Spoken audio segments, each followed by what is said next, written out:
Mon frère prétentieux a exigé que je paye son loyer, puis ma mère m'a mis un ultimatum, soit je me porte CO signataire de son prêt de 200 000 €, soit elle me coupe tout contact pour Noël. Alors j'ai annulé toutes leurs factures et je suis parti vivre à l'étranger. Je m'appelle Céleste, j'ai 29 ans. Je mène une vie tranquille et méticuleusement planifiée à Paris, loin de ma région natale lyonnaise, en tant qu'analyste de données senior pour une grande entreprise de la tech. Mon appartement est mon sanctuaire, ma carrière est ma priorité, et mon compte épargne est ma plus grande fierté. C'est une vie que j'ai bâtie de toutes pièces, brique par brique solitaire. Mais juste au moment où je pensais avoir échappé à l'attraction gravitationnelle du chaos de ma famille, un simple SMS a menacé de tout faire s'effondrer. La notification a retenti un mardi après-midi, une interruption discordante dans le silence concentré de mon bureau à domicile. J'étais plongé dans un modèle de données complexe, décelant des schémas qui prédiraient les tendances du marché pour le prochain trimestre. C'était le genre de travail que j'adorais, logique, propre et heureusement dépourvu d'émotions humaines. L'écran s'est allumé avec un message de mon jeune frère, Benoît. Mon estomac s'est instantanément noué. Les textos de Benoît n'étaient jamais de simples nouvelles. Ils étaient toujours les précurseurs d'une nouvelle demande, d'une nouvelle crise que seul moi pouvais résoudre. Pendant des années, j'avais été la réparatrice attitrée de la famille, la grande sœur fiable, le filet de sécurité financier. J'avais payé ses manuels universitaires, co-signé pour sa première voiture et couvert son loyer plus de fois que je ne pouvais les compter. Je l'avais fait par sens du devoir, croyant à tort que mon soutien l'aiderait finalement à trouver sa voie. Mais à chaque aide, sa situation semblait devenir moins stable, et ses attentes plus audacieuses. J'ai balayé la notification, mon curseur planant toujours sur une ligne de code. Le message disait « Salut, alors je quitte mon boulot. C'est un environnement toxique. Aucune possibilité d'évolution. Tu me couvriras pour le loyer pendant quelques mois, n'est-ce pas? Juste le temps que je lance ma start-up. » Ce n'était pas une question. C'était une affirmation, une déclaration de ses plans et de mon rôle dans ceci. Il n'y avait pas de « s'il te plaît », pas de « peux-tu m'aider », juste la supposition désinvolte que mon revenu était à sa disposition. Mes doigts se sont figés sur le clavier. L'audace était à couper le souffle. Il avait 25 ans, pas un adolescent en difficulté. Il avait un diplôme, un emploi tout à fait décent dont il s'était plaint dès le premier jour, et une liste de combines pour devenir riche rapidement qui pourrait remplir un roman. Sa dernière passion était une vague start-up technologique qu'il avait imaginée avec ses amis tout aussi peu ambitieux, une entreprise sans business plan, sans financement et sans produit discernable. Et il s'attendait à ce que je finance ce fantasme. Pendant un moment, j'ai juste fixé le message, une lente colère montant dans ma poitrine. Toutes les années de sacrifice, à mettre mes propres rêves en attente pour réparer ces bêtises, ont défilé devant mes yeux. Je me suis souvenu des vacances que j'avais annulées pour payer ses frais de scolarité en retard. De la voiture que j'avais reporté d'acheter pour couvrir sa caution. Des innombrables nuits que j'avais passées à m'inquiéter pour son avenir pendant qu'il faisait la fête. J'avais encouragé cela. Mon sauvetage constant lui avait appris que les actions n'avaient pas de conséquences, que la responsabilité était pour les autres. La banque céleste était toujours ouverte, sans poser de questions. Une vague d'épuisement m'a submergé, si profonde qu'elle ressemblait à un poids physique. J'en avais assez d'être la responsable, celle qui devait toujours être forte, celle qui nettoyait tous les dégâts. J'ai pensé à l'avenir que je construisais méticuleusement pour moi-même, un acompte pour une maison, un voyage au Japon, peut-être même créer ma propre société de conseil un jour. Chaque euro que je lui envoyais était un euro volé à cet avenir. Cette fois, quelque chose devait être différent. Le cycle devait être brisé. Avec une résolution qui me semblait étrangère et terriblement puissante, j'ai tapé une réponse. Mes mains étaient stables, mon esprit clair pour la première fois depuis des années. Non, Benoît, je ne paierai pas ton loyer. Tu es un adulte.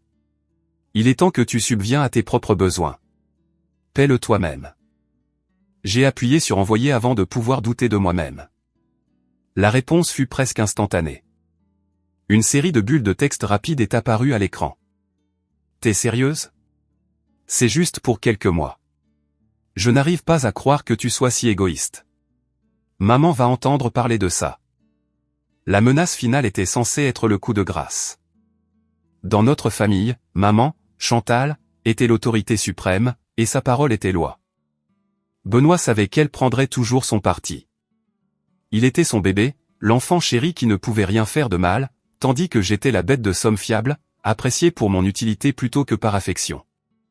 Pendant des années, cette dynamique m'avait maintenu dans le rang, désespéré d'obtenir une miette de l'approbation qu'elle lui prodiguait si généreusement. Mais la menace n'a pas fait effet cette fois. Elle semblait creuse, pathétique. Ma colère avait consumé la peur, laissant derrière elle une clarté froide et dure.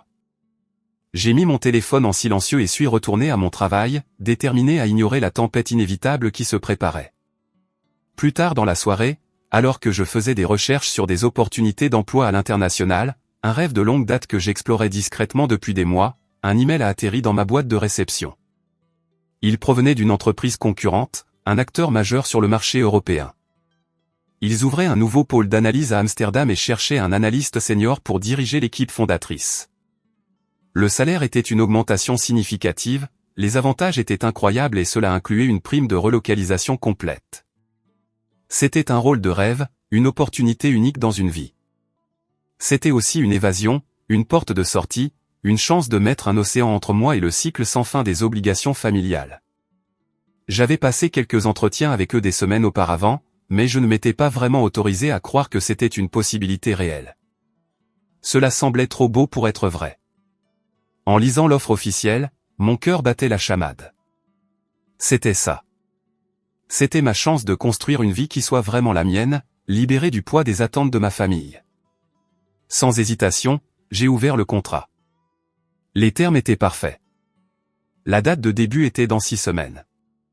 Avec une profonde inspiration, j'ai signé le document numérique et l'ai renvoyé. Une vague d'exaltation et de terreur m'a envahi. Je venais de changer toute ma vie. 1 heure plus tard, mon téléphone a de nouveau vibré. Cette fois, c'était ma mère. Le message était d'une froideur directe. Ne reviens pas pour Noël tant que tu n'auras pas co-signé son prêt professionnel de 200 000 €. Les mots sur l'écran semblaient aspirer l'air de la pièce. Un prêt de 200 000 € pour la start-up inexistante de Benoît. C'était si absurde, si totalement déconnecté de la réalité que j'ai presque ri. Ils ne demandaient plus seulement de l'argent pour le loyer. Ils exigeaient que je m'enchaîne à une montagne de dettes pour le bien du dernier caprice de mon frère. L'ultimatum était clair, mon avenir financier ou l'exil de la famille. Il n'y avait aucune marge de négociation.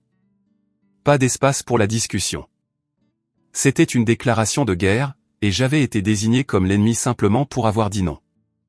La cruauté désinvolte, la façon dont ma mère brandissait la menace de me bannir pour Noël, une fête qu'elle savait que j'adorais, était un tour de couteau délibéré.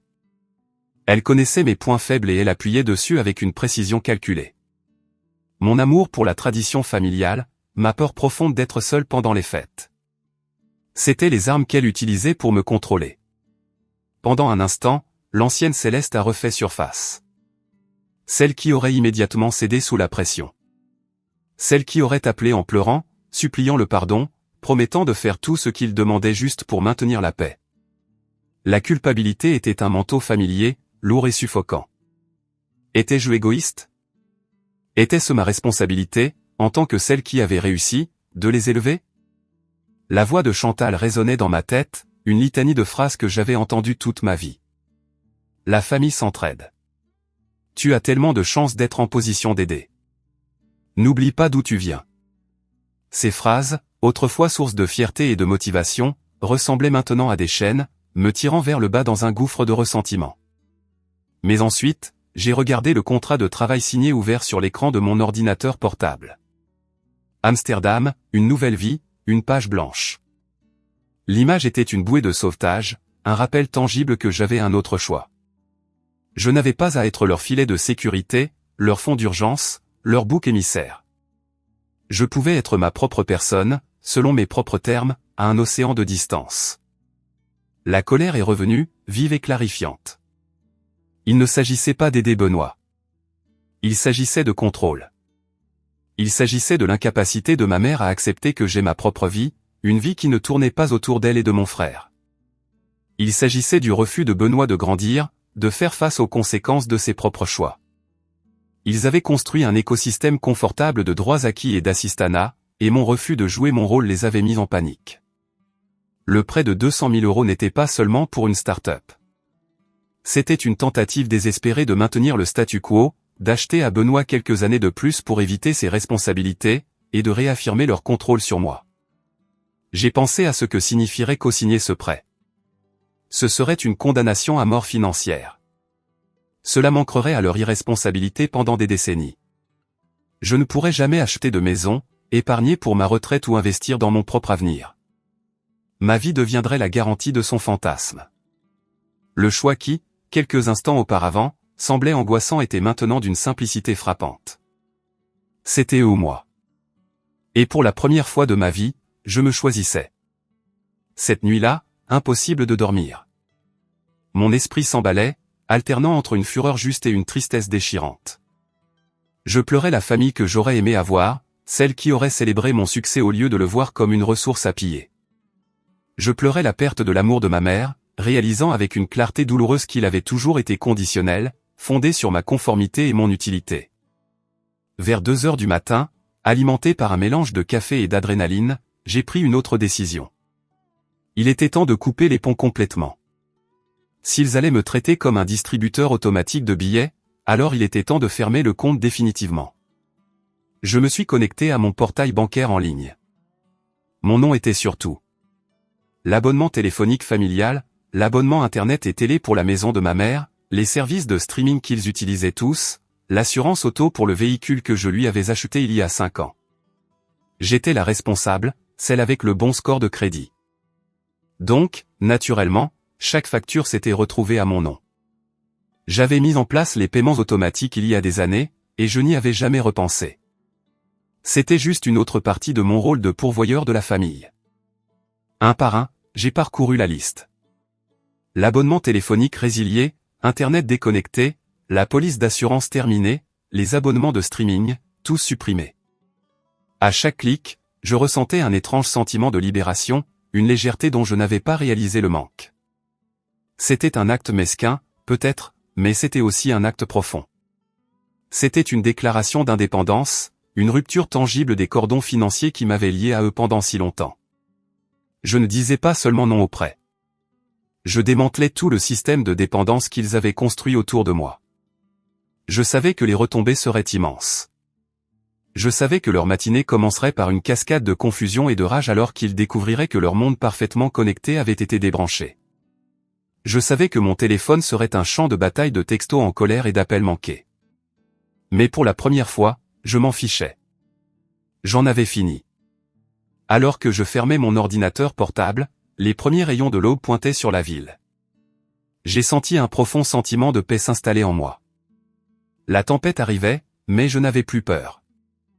J'étais prête.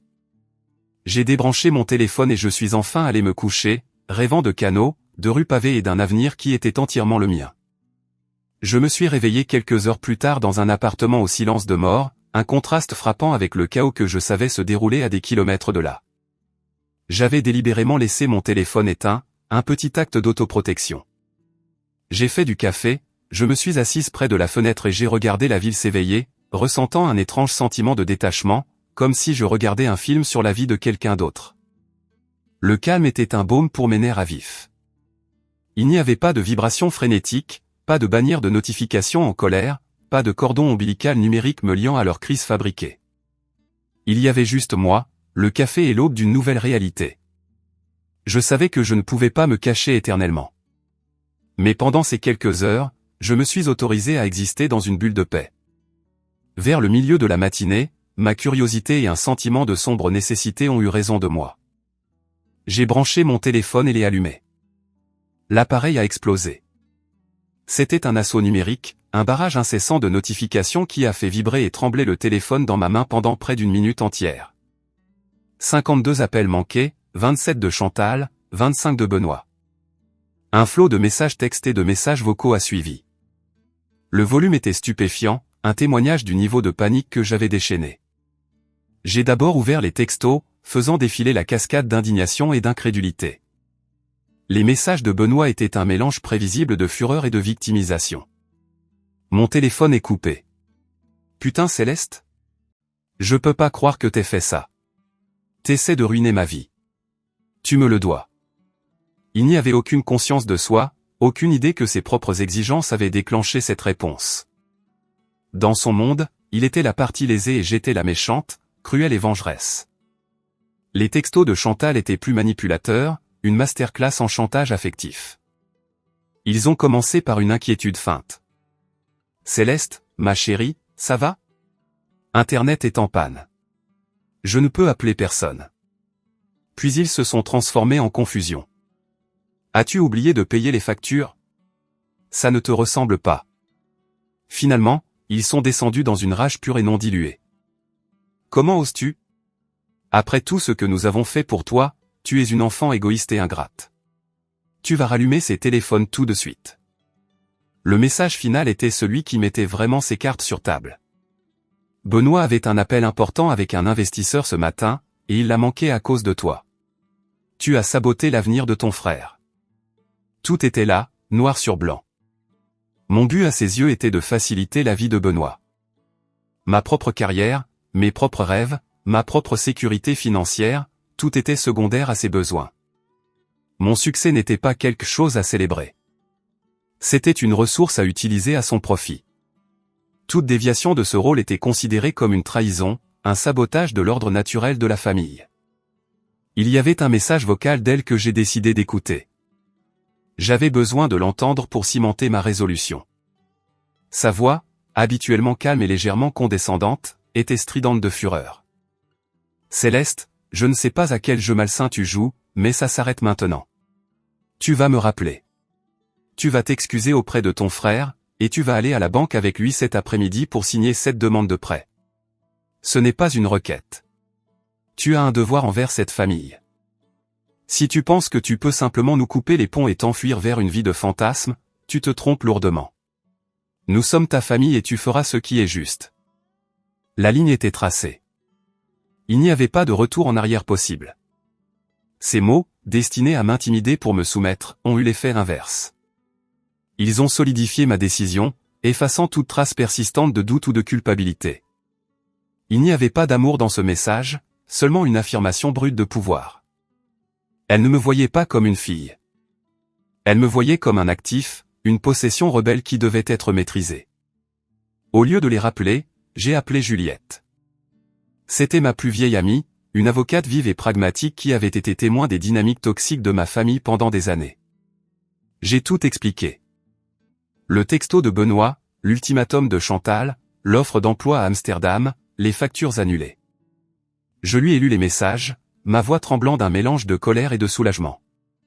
Elle a écouté patiemment, sans interruption. Quand j'ai eu fini, il y a eu une longue pause à l'autre bout du fil. « Bien joué », a-t-elle finalement dit, sa voix ferme et claire. Il était grand temps, Céleste. Je me demandais combien de temps il te faudrait pour enfin le voir. Sa validation était comme une gorgée d'eau fraîche dans un désert. Pendant des années, j'avais remis en question mes propres sentiments, me demandant si j'étais la folle, l'ingrate. L'entendre confirmer que le comportement de ma famille n'était pas normal, que ma réaction était non seulement justifiée, mais attendue depuis longtemps, était incroyablement stimulant. « Alors, quel est le plan ?» a-t-elle demandé. « Légalement, ils ne peuvent rien faire. Les factures étaient à ton nom. Tu as parfaitement le droit de les annuler. Mais ils ne vont pas laisser tomber. Ils vont escalader. » « Je sais, » ai-je dit, en regardant mon appartement, le sanctuaire que j'avais construit. « J'accepte le poste. Je déménage à Amsterdam dans 6 semaines. »« D'accord, » a dit Juliette, sa voix passant en mode professionnel. « Nous devons nous assurer que tu es protégé. Nous devons démêler tous les liens financiers que tu as avec eux. La voiture que tu lui as achetée, la carte grise est à ton nom ou au sien. » Mon sang s'est glacé. Elle est à mon nom. J'allais faire le transfert, mais je n'ai jamais pris le temps. « D'accord, » a-t-elle répété, calme et posée. « C'est bien. Ça nous donne un levier. Quoi d'autre ? Es-tu sur des comptes bancaires avec eux ? Une propriété, des obligations financières résiduelles ? Nous avons passé l'heure suivante à cartographier chaque connexion financière, chaque vulnérabilité potentielle. Il est devenu clair que ma vie était bien plus enchevêtrée avec la leur que je ne l'avais jamais réalisée. Démêler tout cela serait un processus complexe et douloureux, mais à chaque élément que nous ajoutions à la liste, je me sentais plus déterminé. Il ne s'agissait plus seulement de s'échapper à Amsterdam. Il s'agissait d'un démantèlement systématique d'une vie d'abus financiers et émotionnels. Il s'agissait de reprendre ma vie, un contrat annulé, une carte grise transférée à la fois. La ligne avait été tracée, et j'étais enfin du bon côté. Armé d'une liste de contrôles et des conseils juridiques de Juliette, j'ai commencé le processus méticuleux de désenchevêtrement financier. C'était comme pratiquer une chirurgie sur ma propre vie, coupant les parties malades pour sauver l'ensemble. Le premier problème, et le plus immédiat, était la voiture que j'avais achetée pour Chantal. C'était une berline récente et fiable que j'avais payée comptant pour son 50e anniversaire, un geste qui, j'espérais, me vaudrait un moment de fierté maternelle authentique. La carte grise et l'assurance étaient toujours à mon nom, un détail que j'avais négligé dans le tourbillon de la vie. Suivant les conseils de Juliette, j'ai contacté une société de reprise de véhicules. La conversation était surréaliste. J'ai expliqué que j'étais la propriétaire légale du véhicule et que je devais le récupérer de la propriété de ma mère. L'agent au téléphone était professionnel et détaché, demandant la marque, le modèle, la plaque d'immatriculation et l'adresse. Il n'y avait aucun jugement, juste une récitation calme de la procédure et des frais, que j'ai payé immédiatement avec ma carte de crédit. Ils ont promis d'avoir la voiture dans les 24 heures. En raccrochant le téléphone, j'ai ressenti une pointe de culpabilité, mais elle a été rapidement éclipsée par un sentiment de sombre nécessité. La voiture était un atout majeur, et la laisser en sa possession était un risque que je ne pouvais pas me permettre. C'était aussi une puissante monnaie d'échange. Le suivant sur la liste était un compte épargne joint que j'avais ouvert avec ma mère des années auparavant. C'était censé être un fonds d'urgence pour elle, et j'étais la principale contributrice, y déposant quelques centaines d'euros chaque mois. Elle y mettait rarement, voire jamais, de l'argent, mais elle avait un droit de retrait total. J'avais toujours eu confiance qu'elle n'en abuserait pas. Maintenant, cette confiance était brisée. Je me suis connecté au compte, le cœur battant. Le solde était plus bas que prévu, beaucoup plus bas. J'ai parcouru l'historique des transactions, un nœud d'angoisse se serrant dans mon estomac. Il y avait des dizaines de retraits, tous effectués par elle au cours de la dernière année. De petites sommes au début, 50 euros par-ci, 100 euros par-là, mais ils étaient devenus plus fréquents et plus importants ces derniers mois. Il y avait des paiements à des grands magasins de luxe, des restaurants chers, et même un prélèvement récurrent pour une box d'abonnement de luxe. La découverte la plus accablante fut une série de gros retraits en espèces totalisant plus de 5000 euros, tous effectués au cours des 6 derniers mois. La vérité m'a frappé comme un coup physique. Ce n'était pas un fonds d'urgence. C'était sa cagnotte personnelle, un supplément secret à sa retraite, financé par moi. Elle menait un style de vie que je finançais sans le savoir, tout en prétendant avoir un revenu fixe. Et les dates des gros retraits en espèces.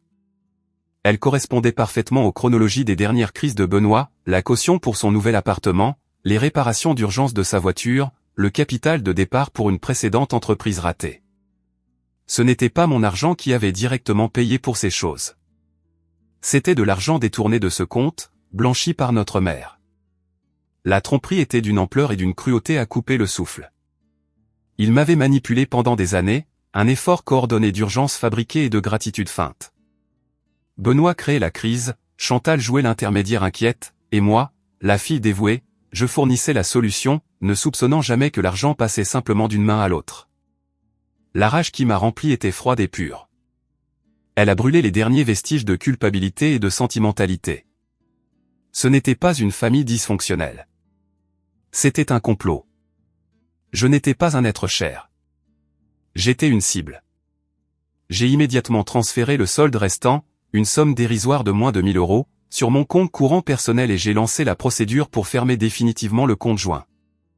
La banque m'a informé que, puisque j'étais la titulaire principale du compte, sa signature n'était pas requise. Une petite victoire, mais profondément satisfaisante.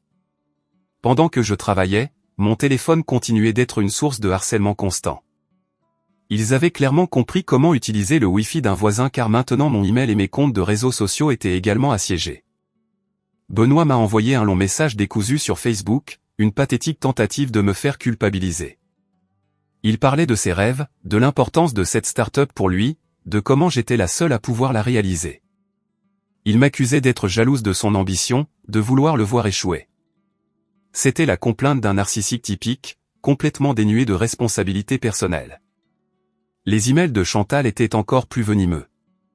Elle m'a traité de voleuse pour avoir pris sa voiture. Elle m'a accusé d'abandonner la famille, de cracher sur mon éducation. Tu as un cœur sombre et cruel, Céleste, a-t-elle écrit. Un jour, tu seras vieille et seule, et tu regretteras ce jour. Tu reviendras en rampant, et nous ne serons pas là pour toi. Les menaces étaient conçues pour s'attaquer à mes peurs les plus profondes, mais elles avaient perdu leur pouvoir. La découverte de leur tromperie financière à long terme m'avait immunisé contre leur poison émotionnel. Ils n'étaient pas ma famille. C'étaient des escrocs qui partageaient mon ADN. Tard cet après-midi-là, Juliette a appelé avec une mise à jour. Elle avait enquêté sur la légalité du prêt professionnel que Chantal essayait de me forcer à co-signer. C'est pire que ce que nous pensions, a-t-elle dit, la voix sombre. L'entreprise, c'est juste Benoît. Il n'y a pas de SARL, pas d'entité juridique, rien. C'est une demande de prêt personnel déguisée en prêt professionnel. Et l'adresse qu'il a indiquée pour l'entreprise, c'est la maison de Chantal. Il n'a pas de business plan, pas de prévision de revenus, rien qu'un prêteur légitime n'approuverait jamais sans un co-signataire avec un score de crédit parfait et des actifs importants. Céleste, il ne te demandait pas d'investir dans une entreprise. Il te demandait de garantir personnellement un prêt de 200 000 € sur lequel il aurait un contrôle absolu avec zéro responsabilité. La dernière pièce du puzzle s'est mise en place. Il n'a jamais été question d'une start-up. Il s'agissait de mettre la main sur une énorme somme d'argent, mon nom étant le seul enjeu quand elle disparaîtrait inévitablement. La préméditation, le sang-froid pur de l'acte était stupéfiant. Ma fuite à Amsterdam n'était plus seulement un choix de carrière. C'était un acte de survie nécessaire. Les semaines suivantes furent un tourbillon d'activités concentrées. Ma vie était divisée en deux voies distinctes, préparer ma nouvelle vie à Amsterdam et éradiquer systématiquement toute trace de mon ancienne. Au travail, j'étais une employée modèle, terminant mes projets, documentant mes processus et formant mon remplaçant. Mes collègues m'ont organisé une charmante fête d'adieu, pleine de vœux sincères et d'enthousiasme pour mon aventure européenne. C'était une affaire douce amère, un aperçu du type de relation saine et solidaire que je recherchais désormais. Mon amie Maya, qui connaissait toute l'histoire, m'a longuement étreinte à la fin de la soirée. « Tu es la personne la plus courageuse que je connaisse », a-t-elle murmuré, et j'ai failli fondre en larmes. C'était un contraste frappant avec les messages qui continuaient d'affluer de ma famille biologique, qui s'était dégradée en un mélange pathétique d'insultes et de supplications désespérées de dernière minute. À la maison, mon appartement était un paysage de cartons et de rubans adhésifs. Avec chaque objet que je triais ou gardais, donnais, jetais, je sentais que je me débarrassais d'une couche de mon ancien moi. C'était un nettoyage, une purification. Mais le travail le plus important se faisait en ligne et au téléphone, avec Juliette me guidant à chaque étape. La société de reprise avait récupéré la voiture avec succès et discrétion dans l'allée de Chantal au milieu de la nuit. Les retombées furent immédiates et spectaculaires. Chantal avait appelé la police pour la déclarer volée, seulement pour être informée par l'opérateur que le propriétaire légal avait récupéré son bien. Son message vocal suivant était un charabia incohérent de rage et d'humiliation. Je ne l'ai pas écouté en entier. Je l'ai simplement sauvegardé, comme Juliette l'avait conseillé, comme preuve de harcèlement. J'ai emmené la voiture chez un concessionnaire le lendemain et l'ai vendue. Le chèque de banque que j'ai reçu était une somme importante, que j'ai immédiatement déposé sur un nouveau compte épargne à haut rendement dans une banque dont ma famille n'avait jamais entendu parler.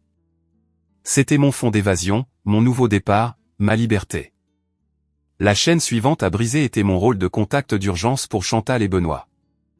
Je me suis connecté au portail patient en ligne de ma mère pour son cabinet médical et je me suis retiré, inscrivant Benoît comme son contact principal. J'ai fait de même pour tous les autres services auxquels je pouvais penser. Je me retirais méthodiquement de leur vie, morceau par morceau numérique. La tâche la plus difficile était de gérer la maison de mon enfance. Mon père, décédé une décennie plus tôt, avait laissé la maison à ma mère et à moi en indivision. Mon nom était sur l'acte de propriété, un fait qui avait toujours été une fierté pour moi, un lien avec mon père. Maintenant, c'était un passif, un dernier lien tangible qu'il pouvait utiliser contre moi. Juliette était sans équivoque. Tu dois forcer la vente. C'est le seul moyen de récupérer ta part et de couper le lien complètement. Ça s'appelle une action en partage judiciaire. Nous déposons une requête auprès du tribunal et un juge ordonnera la vente de la maison, les profits étant partagés entre vous. L'idée de forcer ma mère à quitter sa maison était nauséabonde. C'était la maison où j'avais grandi, pleine de souvenirs, bons et mauvais. Cela ressemblait à la trahison ultime, le point de non-retour. J'ai hésité, disant à Juliette que j'avais besoin d'y réfléchir. Ce soir-là, j'ai reçu un email d'une cousine à qui je parlais rarement. C'était une femme douce et gentille qui avait toujours essayé de rester en dehors des drames familiaux. Son message était prudent. « Salut Céleste, j'espère que tu vas bien. Ta mère m'a appelé aujourd'hui. Elle était très contrariée. Elle m'a dit que tu lui avais volé sa voiture et tout son argent et que tu abandonnais la famille. Je ne veux pas prendre parti, mais elle a aussi dit quelque chose que je pense que tu devrais savoir. Elle a dit qu'elle parle à un avocat pour faire retirer ton nom de l'acte de propriété de la maison. Elle a dit que tu ne le mérites pas. » C'était ça. La dernière poussée dont j'avais besoin. Elle ne se contentait pas de me calomnier. Elle complotait activement pour voler mon héritage, mon dernier lien avec mon père. Mon hésitation s'est évaporée, remplacée par une résolution froide et dure. J'ai appelé Juliette le lendemain matin. « Lance la procédure », ai-je dit. « Faisons-le. » Le processus fut rapide. Le cabinet de Juliette a déposé l'action en partage et Chantal a reçu officiellement l'assignation en justice par un huissier. Les papiers légaux étaient une déclaration formelle que les anciennes règles ne s'appliquaient plus. Je ne jouais plus en défense. J'étais en offensive. Sa réponse fut une rafale d'appels et de textos frénétiques. Cette fois avec un nouveau ton d'incrédulité paniquée. « Tu ne peux pas faire ça. C'est ma maison. Ton père aurait honte de toi. » Les messages étaient prévisibles, mais ils avaient une nouvelle pointe de désespoir. Elle perdait le contrôle, et elle le savait. Au milieu de la bataille juridique, j'ai finalisé la logistique de mon déménagement. Mon visa était approuvé, mon vol était réservé et la société de déménagement était programmée. J'ai vendu mes meubles, emballé mes affaires restantes et me suis préparé à quitter le pays. Ma dernière semaine dans la ville fut un tourbillon d'adieux aux amis et de moments calmes de réflexion. Je quittais tout ce que j'avais toujours connu, me dirigeant vers un avenir à la fois terrifiant et exaltant d'incertitude. Mon dernier jour, je suis allé à la banque et j'ai fermé mes anciens comptes, ceux liés à des années de paiement de factures automatiques pour ma famille. Le caissier m'a remis un chèque de banque pour le solde final. En sortant de la banque, mon téléphone a sonné. C'était un numéro inconnu. J'ai failli l'ignorer, mais quelque chose m'a poussé à répondre. C'était Benoît. Sa voix était différente, dépouillée de son arrogance habituelle. Elle était faible, et pour la première fois, il semblait effrayé. « Céleste » a-t-il dit. « Maman m'a parlé de la maison. »« C'est vrai ? Tu vends vraiment la maison ?»« Oui, Benoît » ai-je dit, ma voix stable. « C'est vrai. » Il y eut une longue pause. « Mais où est-ce qu'on va vivre » a-t-il demandé, et la question simple et enfantine a révélé le cœur du problème. Après tout ça, après tout ce qui s'était passé, il ne pouvait toujours pas concevoir un monde où je n'étais pas responsable de lui. Il voyait toujours ma vie, ma maison, mes ressources comme des extensions des siennes. « Ce n'est plus mon problème, Benoît » ai-je dit. Et pour la première fois, j'y croyais vraiment. J'ai raccroché, bloqué son numéro et je suis parti sans me retourner. La dernière chaîne était brisée. J'étais libre. Mon vol pour Amsterdam fut une expérience surréaliste. Alors que l'avion s'élevait au-dessus des nuages, laissant mon ancienne vie derrière moi, j'ai ressenti un profond sentiment de paix. L'anxiété constante qui avait été ma compagne pendant des années avait disparu, remplacée par un doux murmure d'anticipation. Un nouveau travail, une nouvelle ville et une nouvelle vie m'attendaient. La bataille juridique pour la maison était toujours en cours, mais avec Juliette aux commandes, j'ai pu m'en détacher émotionnellement. C'était désormais une transaction commerciale, le dernier élément d'une longue liste de désenchevêtrements. J'ai trouvé un bel appartement dans le quartier du Jordan avec vue sur un canal tranquille. Je me suis lancé à corps perdu dans mon nouveau rôle au travail, aimant les défis, l'environnement collaboratif et le respect que je recevais de mes collègues. Pour la première fois, j'étais jugé sur mes propres mérites, pas sur mon utilité pour les autres. Je me faisais de nouveaux amis, j'explorais une nouvelle culture et, lentement, minutieusement, je construisais une vie qui était entièrement la mienne. Quelques mois après mon déménagement, Juliette a appelé avec une mise à jour. Chantal refuse de coopérer. Elle ignore toutes les demandes de l'agent immobilier, refuse les visites et a déposé une contre-plainte futile contre toi pour détresse émotionnelle et soutien financier. C'est une tactique dilatoire classique. Elle pense que si elle rend ce processus assez pénible, tu abandonneras et la laisseras garder la maison. Alors, qu'est-ce qu'on fait, ai-je demandé, un sentiment familier d'épuisement s'insinuant. On utilise l'option nucléaire, a dit Juliette, et je pouvais presque entendre la sombre satisfaction dans sa voix. Le juge en a assez de ces jeux. Il a rendu une ordonnance nommant un séquestre. Cela signifie qu'un tiers désigné par le tribunal prendra le contrôle de la propriété. Il aura le pouvoir d'entrer dans la maison, de la préparer pour la vente et de la forcer à se conformer aux visites. Si elle refuse, elle sera expulsée légalement. L'option nucléaire. C'était un nom approprié. Cela signifiait que ma mère, la reine de son château, était sur le point d'être détrônée. Le séquestre ferait changer les serrures, lui donnant un accès limité et supervisé pour récupérer ses effets personnels. Elle n'aurait aucun mot à dire sur le prix de vente, le choix de l'agent ou la vente finale. Le contrôle qu'elle avait exercé sur moi et sur cette maison pendant si longtemps était systématiquement démantelé. Le jour où le séquestre a pris le contrôle fut, selon Juliette, un spectacle. Chantal a apparemment fait une crise de nerfs monumentale sur la pelouse, hurlant sur le fonctionnaire désigné par le tribunal et le serrurier, menaçant de poursuites judiciaires et de châtiments divins. Benoît était là, filmant toute la scène avec son téléphone, probablement pour une future campagne de dénigrement sur les réseaux sociaux, mais leur simagrée était inutile contre le pouvoir froid et impartial d'une ordonnance du tribunal. Les serrures furent changées, un panneau à vendre fut planté dans la pelouse, et d'un coup, son règne était terminé. La maison, qu'elle avait laissée tomber dans un état de délabrement modéré, fut nettoyée, peinte et mise en scène pour la vente par une équipe de professionnels, les coûts étant déduits de sa part future des profits. Elle fut mise sur le marché à un prix compétitif et, grâce au marché immobilier en plein essor, elle reçut plusieurs offres en une semaine. La clôture a eu lieu un mois plus tard. Juliette me représentait, donc je n'ai pas eu à retourner aux États-Unis. Les fonds furent virés directement sur nos comptes respectifs. Ma part, après déduction de tous les frais juridiques et de réparation, était une somme substantielle à 6 chiffres. C'était la fondation financière pour le reste de ma vie, un héritage de mon père que j'avais enfin réussi à récupérer. Le jour où l'argent est arrivé sur mon compte, j'ai ressenti un étrange mélange d'émotions. Il y avait du soulagement, bien sûr, et un profond sentiment de justification, mais il y avait aussi une profonde tristesse. C'était la fin finale et irréversible de ma famille. Il n'y avait pas de retour en arrière possible. Je n'avais pas seulement fermé un chapitre. J'avais brûlé le livre entier. Plus tard cette semaine-là, j'ai reçu un colis par la poste. Il venait de Juliette. À l'intérieur se trouvait une petite boîte contenant quelques objets personnels qu'elle avait récupérés de la maison pour moi. Quelques vieilles photos de moi et de mon père, une petite collection de ses livres préférés, le médaillon qu'il m'avait offert pour mon 16e anniversaire. Il y avait aussi une lettre. Elle était de Chantal. J'ai failli la jeter.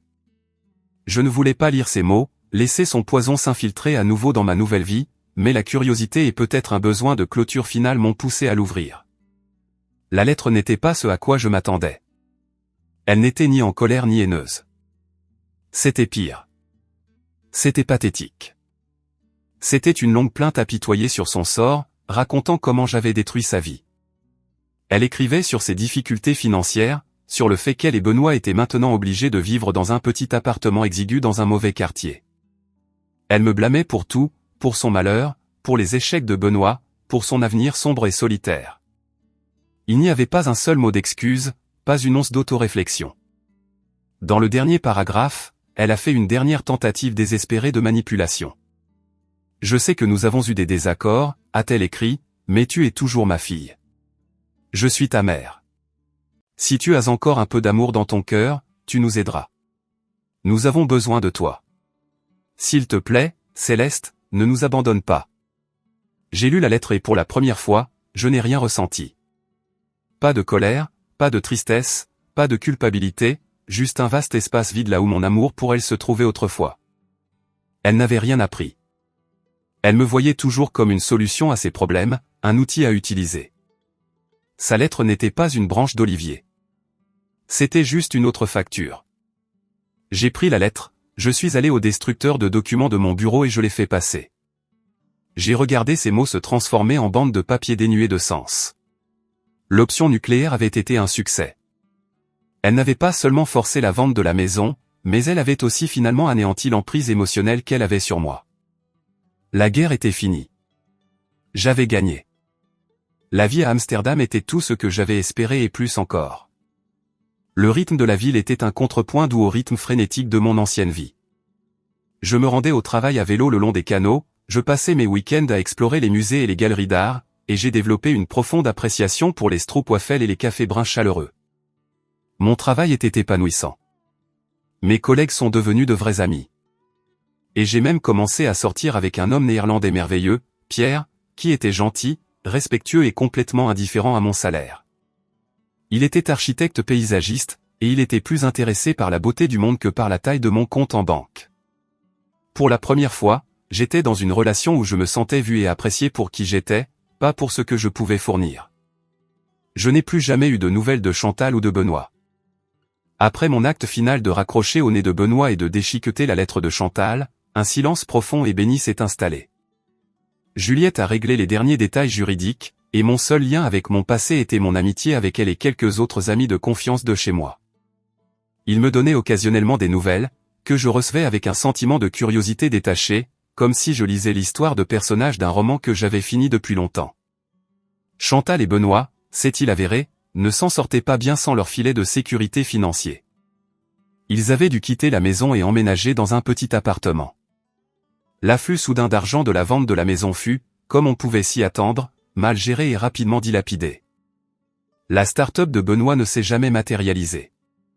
Le prêt de 200 000 € qu'il désirait si ardemment était, comme Juliette l'avait soupçonné, une fiction. Il n'avait pas d'investisseur, pas de produit et pas de plan. Il avait dilapidé sa part de l'argent de la maison en un an avec une voiture tape à accent grave-l'œil, des gadgets coûteux et une série d'investissements mal avisés en crypto-monnaie. Il enchaînait maintenant les petits boulots de la gig economy, se plaignant constamment de l'injustice du monde. Chantal, sans le coussin financier que j'avais toujours fourni, a dû prendre un emploi à temps partiel comme caissière dans une supérette locale pour joindre les deux bouts. Selon ma cousine, c'était une femme amère et pleine de ressentiment, se plaignant constamment à quiconque voulait bien l'écouter de sa fille ingrate qu'il avait abandonnée. Le récit qu'elle tissait était celui d'une victimisation tragique, une histoire dans laquelle elle était la mère qui souffrait depuis longtemps et j'étais la méchante froide et sans cœur. Quelques personnes, des parents éloignés qui ne connaissaient pas toute l'histoire, ont cru à son compte et m'ont envoyé des messages moralisateurs sur les réseaux sociaux, m'exhortant à pardonner et à oublier. Je les ai bloqués sans une seconde pensée. La vérité, c'est que je leur avais pardonné, non pas pour eux, mais pour moi. Je leur avais pardonné d'être les personnes qu'ils étaient, d'être incapables de l'amour et du soutien que j'avais si désespérément désiré. Le pardon pour moi n'était pas une question de réconciliation. C'était une question d'acceptation. C'était laisser aller l'espoir qu'il changerait un jour. C'était libérer la colère et le ressentiment qui avaient empoisonné ma vie pendant si longtemps. Un soir, environ 2 ans après mon déménagement, je dînais avec mon petit ami, Pierre. Nous parlions de nos familles et je me suis retrouvé à lui raconter toute l'histoire. J'ai tout déballé. Les droits acquis, la manipulation, la tromperie financière, l'ultimatum, l'évasion. Je lui ai tout dit, sans rien retenir. Il a écouté, ses yeux pleins d'une empathie profonde et inébranlable. Quand j'ai eu fini, il a tendu la main sur la table et a pris la mienne. « Tu es la personne la plus forte que j'ai jamais rencontrée », a-t-il dit, la voix chargée d'émotion. « Tu n'as pas seulement changé ta vie, tu l'as sauvée. » Et à ce moment-là, j'ai su qu'il avait raison. Je ne m'étais pas simplement enfui d'une mauvaise situation. J'avais mené une mission de sauvetage. J'avais sauvé la jeune femme qui se noyait dans la culpabilité et l'obligation. Celle à qui on avait appris que sa valeur se mesurait à sa volonté de s'immoler par le feu pour garder les autres au chaud. La vie que j'ai maintenant est une vie que je n'aurais jamais pu imaginer il y a quelques années à peine. C'est une vie remplie d'amour, de respect et de connexion authentique. C'est une vie paisible, stable et sûre. C'est une vie qui est la mienne. Parfois, je pense à cette dernière lettre pathétique de ma mère. Je pense à sa dernière supplication. Ne nous abandonne pas. Et je réalise que je ne les ai pas abandonnés. Ils m'ont abandonné il y a longtemps. Ils ont abandonné le rôle de mère et de frère, choisissant plutôt d'être des profiteurs et des manipulateurs. Je n'ai pas coupé les liens familiaux. J'ai simplement arrêté de les maintenir ensemble toutes seules. J'ai lâché la corde et toute la structure pourrie s'est effondrée. Et des décombres, je suis parti, libre et entière, vers la lumière d'un nouveau jour.